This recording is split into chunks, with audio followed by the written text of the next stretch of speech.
नमस्कार। जन टीवी के उत्तराखंड में एक बार फिर से आप सभी का बहुत स्वागत है। खबरों को जानेंगे विस्तार से। उत्तराखंड के मुख्यमंत्री पुष्कर सिंह धामी निजी कार्यक्रम के तहत ऊधम सिंह नगर जनपद के जसपुर पहुंचे। मुख्यमंत्री ने कांग्रेस के विधायक आदेश चौहान के निवास स्थान पर पहुंचकर उनके पुत्र के विवाह के बाद आयोजित समारोह में शिरकत की है।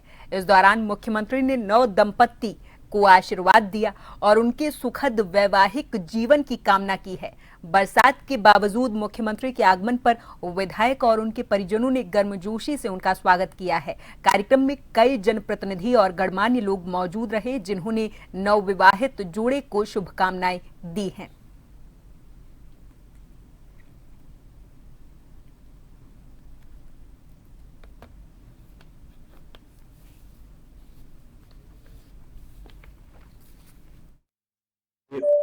कल वो किसी कारण से नहीं आ पाए थे और वो नव दंपति मेरे पुत्र बधू को आशीर्वाद देने के लिए आज पधारे और मैं उनका जितने भी लोगों ने आकर मेरे बच्चों को आशीर्वाद, सबको भाई धन्यवाद करता हूँ, क्योंकि नेता प्रतिपक्ष, विधायक, आम नागरिक, प्रधान, बीटीसी सभी लोगों ने आशीर्वाद दिया।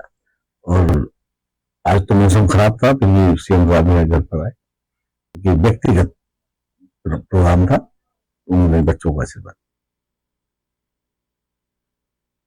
उत्तराखंड विधानसभा का बजट सत्र संपन्न होने के बाद सत्ता पक्ष और विपक्ष में वार पलटवार का दौर शुरू हो गया है। भारतीय जनता पार्टी के प्रदेश अध्यक्ष महेंद्र भट्ट ने अपोजिशन पर निशाना साधा और कहा कि पूरे सत्र के दौरान अपोजिशन केवल आरोप प्रत्यारोप की राजनीति में उलझा रहा। उन्होंने कहा कि सरकार ने सदन में उठाए गए सभी जनहित के सवालों का जवाब दिया और विकास कार्यों पर चर्चा की।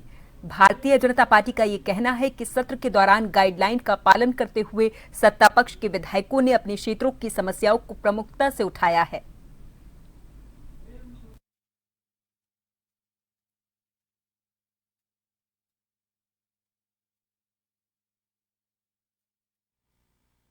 और सदन की एक गाइडलाइन होती है कि सत्ता का व्यक्ति भी प्रश्न पूछता है, और मैं कह सकता हूँ हमारे विधायक जो प्रश्न पूछे थे उसमें सरकार ने बहुत सकारात्मक उत्तर दिया है, और विधायकों द्वारा प्रश्न क्षेत्र के विकास के लिए पूछे जाते हैं। तो जब कांग्रेस में विषय बचता ही नहीं है तो उन पूरे प्रश्न बचते कहाँ थे?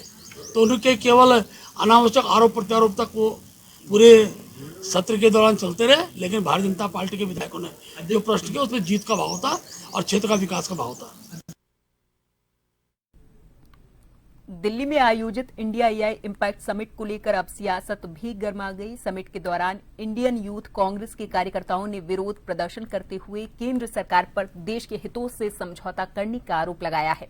यूथ कांग्रेस का इस पर कहना है कि सरकार एक कथित एंटी इंडिया ट्रेड डील को आगे बढ़ा रही, जिससे किसानों, एमएसएमई और देश की अर्थव्यवस्था पर नकारात्मक असर पड़ सकता है। विरोध के दौरान संगठन की ओर से एक पर्चा भी जारी किया गया, जिसमें सरकार और प्रधानमंत्री से जुड़े कई सवाल उठाए गए हैं।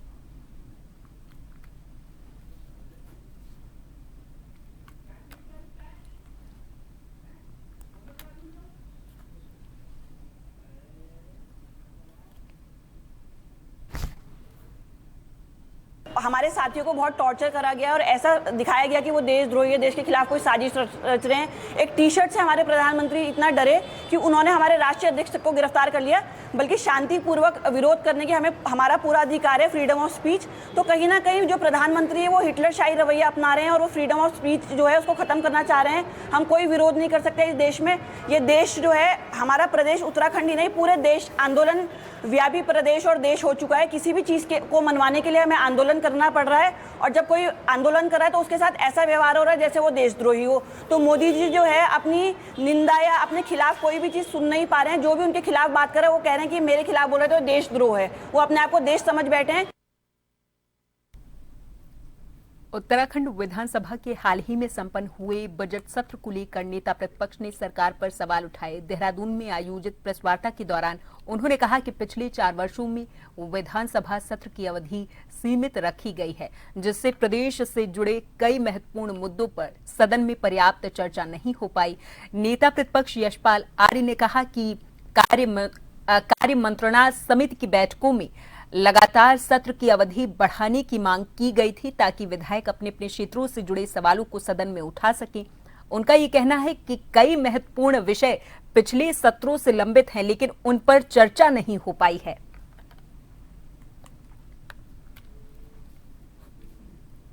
राज्यपाल महोदय के अभिभाषण प्रथम दिन और उस दिन ही वित्त मंत्री बजट पेश करें, ये पहली बार इस उत्तराखंड की विधानसभा में देखने को मिला है। और स्पष्ट है कार्य संचालन नियमावली में कि राज्यपाल जी के अभिभाषण पर 4 दिन की चर्चा, सामान्य चर्चा, और जो सामान्य बजट है उसमें भी 4 दिन की चर्चा और विभागवार चर्चा। ये संसदीय परंपराएं भी है और संसद में संसदीय जो कार्य संचालन नियमावली है उसमें भी इस बात का स्पष्ट उल्लेख है। रुड़की में पिछले 5 दिनों से जारी नगर निगम के आउटसोर्स सफाई कर्मचारियों की हड़ताल आखिरकार स्थगित हो गई है। कर्मचारियों की मांगों को लेकर नगर निगम सभागार में एक महत्वपूर्ण बैठक हुई, जिसमें विधायक प्रदीप बत्रा, मेयर, पार्षदगण, नगर निगम के अधिकारी और बड़ी संख्या में आउटसोर्स सफाई कर्मचारी मौजूद रहे। इस बैठक के दौरान सफाई कर्मचारियों की विभिन्न समस्याओं और मांगों पर विस्तार से चर्चा हुई है। काफी देर तक चली बातचीत के बाद कई मुद्दों पर सहमति बनी। नगर निगम प्रशासन की ओर से कर्मचारियों को उनकी मांगों पर सकारात्मक विचार करने का लिखित आश्वासन दिया गया है।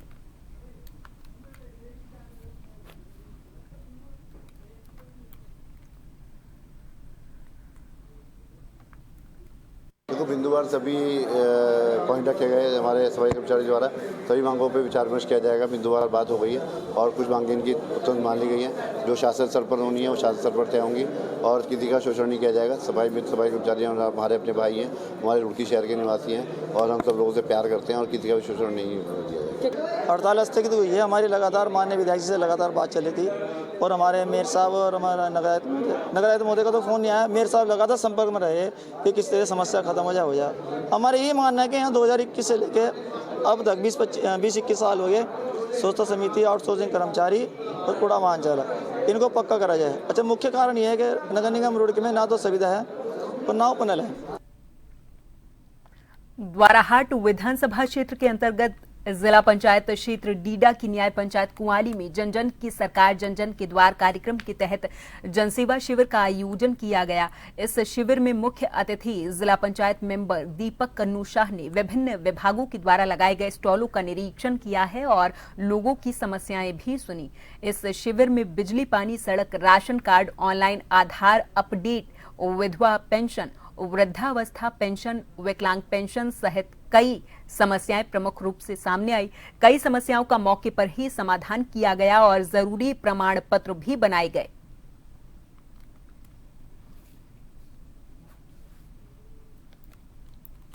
आज इस बहुत इसी शिविर में 161 शिकायतें आई थी, जिनमें से लगभग 121 शिकायतों को मौके पर निस्तारण किया गया और 1860 लोगों ने इस कैंप में प्रतिभाग किया और लगभग 60 के आसपास ये आधार कार्ड का संशोधन किया गया।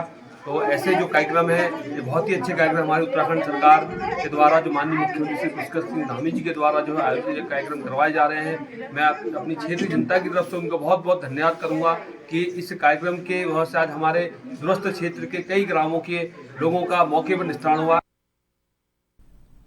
चंपावत जिले के विकासखंड बाराकोट में पिछले कई महीनों से आतंक का पर्याय बना गुलदार आखिरकार वन विभाग के पिंजरे में कैद हुआ है। इस गुलदार ने क्षेत्र में एक व्यक्ति को मौत की घाट उतार दिया था और एक महिला को गंभीर तौर पर घायल किया था।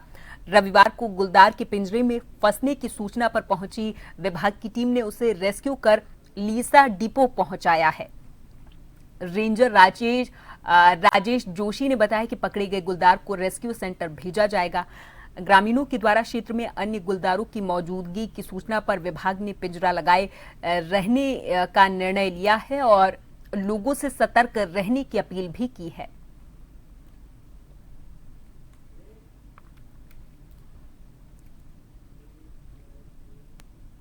और यहाँ पर वक्त है एक छोटे से ब्रेक का, फौरन हाजिर होंगे।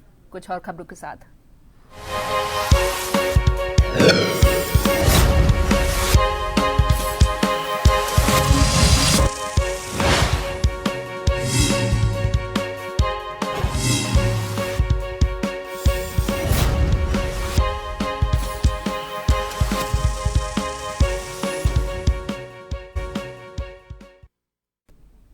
रुड़की के मंगलौर भगवानपुर नेशनल हाईवे पर पनियाला गांव के पास एक दर्दनाक सड़क हादसा हुआ है, जहां तेज रफ्तार हरियाणा रोडवेज की बस और गैस सिलेंडरों से भरे ट्रक के बीच जोरदार भिड़ंत हुई है।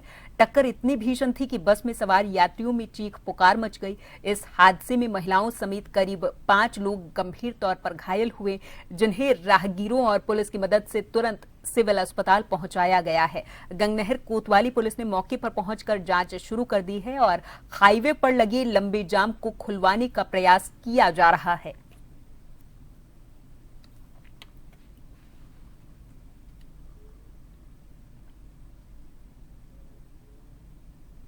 कालाढूंगी के नया गांव के आरक्षित वन क्षेत्र के कोटगाड़ी मंदिर में देवी भागवत कथा का 7वां दिन श्रद्धा और उल्लास के साथ संपन्न हुआ है। भगवत आचार्य ने मां की महिमा का बखान किया और श्रद्धालुओं को मंत्रमुग्ध किया।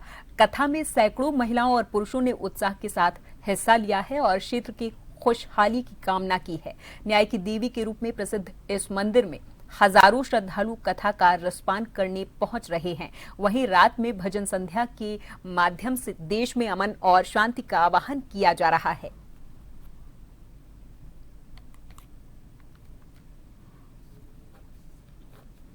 बताते हुए बड़ा हर्ष है, नया गांव में कोटगाड़ी माता की मंदिर में आज देवी भागवत की कथा का 7वां दिवस हुआ, जिसमें मां भगवती के दिव्य नवरात्र व्रत विधान का और मां भगवती ने किस प्रकार भगवान राम जी के ऊपर भी कृपा करी, इस पर विशेष प्रकाश डाला।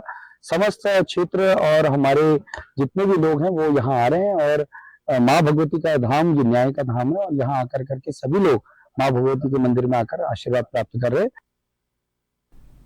रुड़की लक्सर मार्ग पर लगने वाले रोजाना के जाम को देखते हुए प्रशासन ने अतिक्रमण के खिलाफ बड़ा अभियान चलाया है। स्कूलों की छुट्टी और रोजा इफ्तारी से पहले सड़क पर अक्सर जाम की स्थिति बन जाती थी, जिससे आम लोगों को काफी परेशानियों का सामना करना पड़ रहा था। जाम की समस्या को गंभीरता से लेते हुए तहसील प्रशासन और नगर पंचायत की संयुक्त टीम ने सड़क के किनारे किए गए अतिक्रमण को हटाने की कार्रवाई की है। अभियान के दौरान बुलडोजर की मदद से अवैध कब्जे को हटाया गया, जबकि नगर पंचायत कर्मचारियों ने कई दुकानों का सामान जब्त किया है। कार्रवाई के दौरान कई दुकानदारों ने खुद ही अपना सामान हटाना शुरू कर दिया था।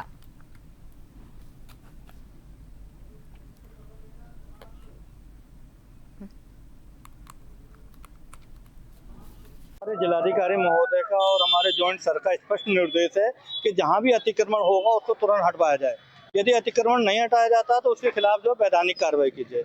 इसलिए आज सर के आदेश के अनुपालन में आपने देखा कि आज लंडोरा में काफी अतिक्रमण नगर पालिका, पुलिस विभाग और राजस्व विभाग की टीम ने जो है अतिक्रमण हटाया। किसी ने 1 दिन का समय लिया है और अगर नहीं उसको हटाते हैं तो उसके खिलाफ भी फिर वैधानिक कार्रवाई कर अतिक्रमण हटाया जाए। उत्तराखंड विधानसभा का बजट सत्र समाप्त हो चुका है, लेकिन पक्ष और विपक्ष के बीच वार पलटवार का दौर अब भी जारी है। भारतीय जनता पार्टी के प्रदेशाध्यक्ष महेंद्र भट्ट ने अपोजिशन पर निशाना साधा और कहा कि पूरे सत्र के दौरान विपक्ष केवल आरोप प्रत्यारोप की राजनीति में उलझा रहा। उन्होंने कहा कि सरकार ने सदन में उठाए गए सभी जनहित के सवालों का जवाब दिया और विकास कार्यों पर चर्चा की। भारतीय जनता पार्टी का ये कहना है कि सत्र के दौरान गाइडलाइन का पालन करते हुए सत्ता पक्ष के विधायकों ने अपने क्षेत्रों की समस्याओं को प्रमुखता से उठाया है। सत्र के दौरान कई मुद्दों पर दोनों पक्षों के बीच तीखी बहस भी देखने को मिली है।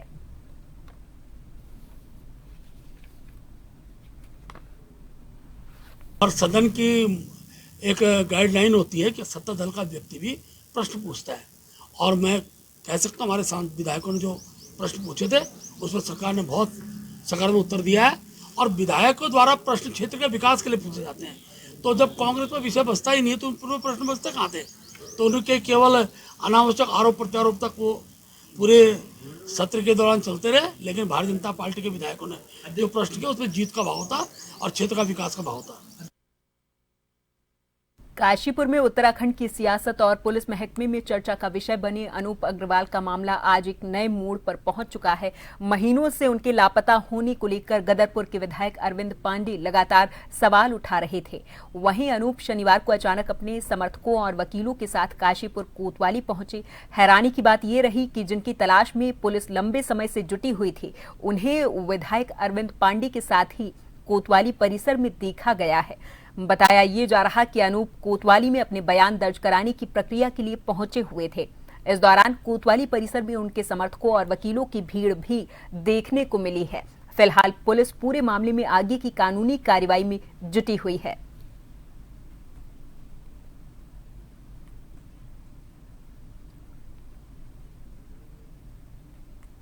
हम सबको न्यायपालिका के आदेश का पालन करना चाहिए और अनूप अग्रवाल जी हैं, काशीपुर के प्रमुख यहाँ के व्यापारी हैं, यहाँ के निवासी हैं और भारतीय जनता पार्टी के एक कार्यकर्ता हैं।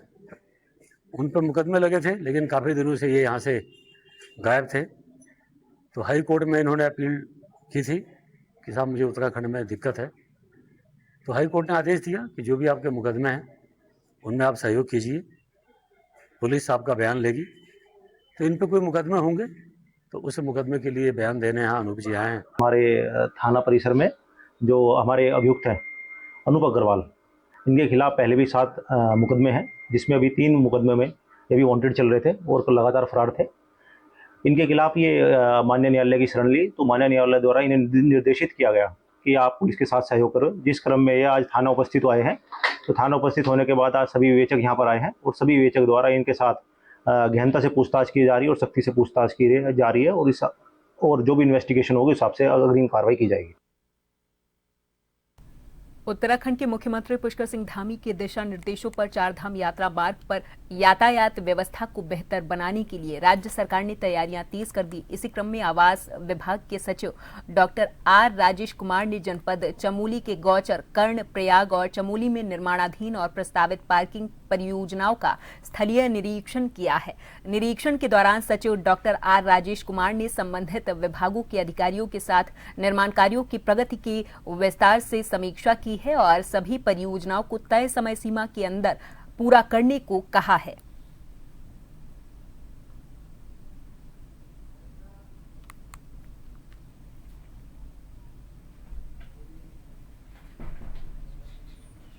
और इसी के साथ इस बुलेटिन में फिलहाल के लिए मेरे साथ बस इतना ही। आप देखते रहें जन टीवी। नमस्कार।